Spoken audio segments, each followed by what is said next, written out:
Audio Jungle.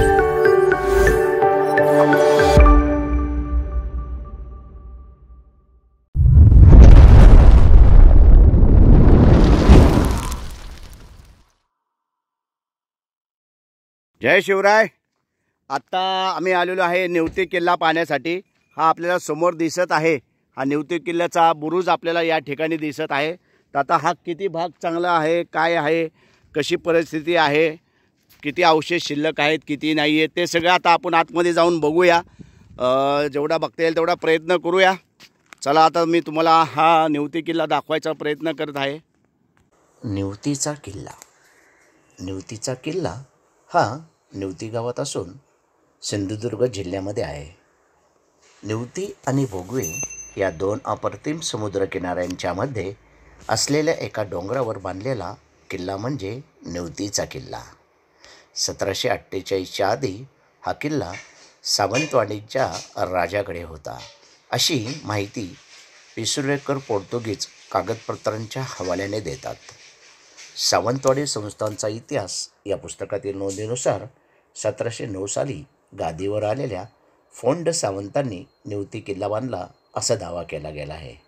1748 साली इस्लाम खान नावाच्या सेनापतीने पोर्तुगीजांच्या वतीने हल्ला करून नेवती किल्ला ताब्यात घेतला।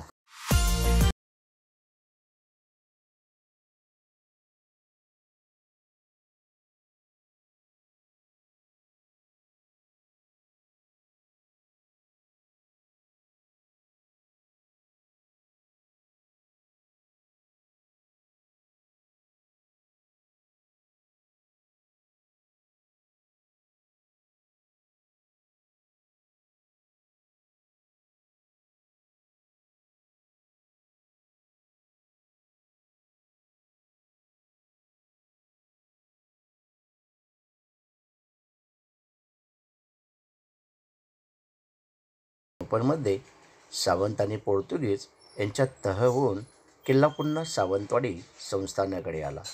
1788च्या सुमारास कोल्हापूरकरांनी हा किल्ला जिंकला। 1806च्या आसपास चंद्रोबा सुभेदार या सावंतवाडीच्या सरदाराने किल्ला कोल्हापुराकडून जिंकून घेतला। कॅप्टन किर नावाच्या इंग्लिश अधिकाऱ्याने 3 फेब्रुवारी 1819 रोजी किल्ले नेवती इंग्लिश साम्राज्यासाठी हस्तगत केला। सिंधुदुर्ग किल्ल्याच्या दक्षिणेला मालवणपासून 10 किलोमीटरवर व वेंगुर्ल्यापासून 15 किलोमीटर सागरी अंतरावर असलेल्या नेवती गावातील समुद्रात शिरलेल्या डोंगरावर शिवाजी महाराजांनी नेवतीचा किल्ला बांधला। मालवणजवळ असलेली कर्ली खाडी ते वेंगुर्ला या सागरी भागावर नेवतीच्या किल्ल्यातून लक्ष ठेवता येत होते।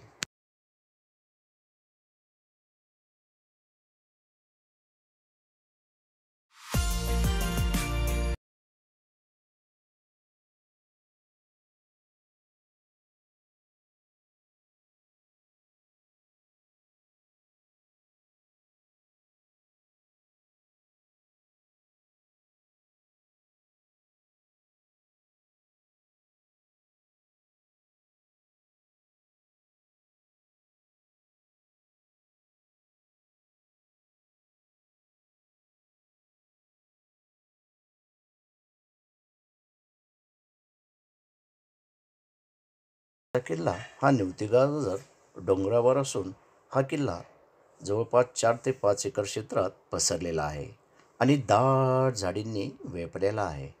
सिंधुदुर्ग किल्ला बांधल्यानंतरच्या काळात शिवाजी महाराजांनी हा किल्ला बांधला। या किल्ल्याचा ताबा पुढे सावंतवाडीकर सावंतांकडे गेला। 1748 साली पोर्तुगीजांच्या पदरी नोकरीस असलेल्या इस्माईल खानने नेवतीवर हल्ला करून तो जिंकून घेतला। 1787 साली करवीरकर छत्रपती व सावंत यांच्यात झालेल्या लढाईत करवीरकरांनी किल्ला जिंकला। 1803 मध्ये गडाचा ताबा परत सावंतांकडे आला। 4 फेब्रुवारी 1818 रोजी इंग्रजांनी हा किल्ला जिंकून घेतला।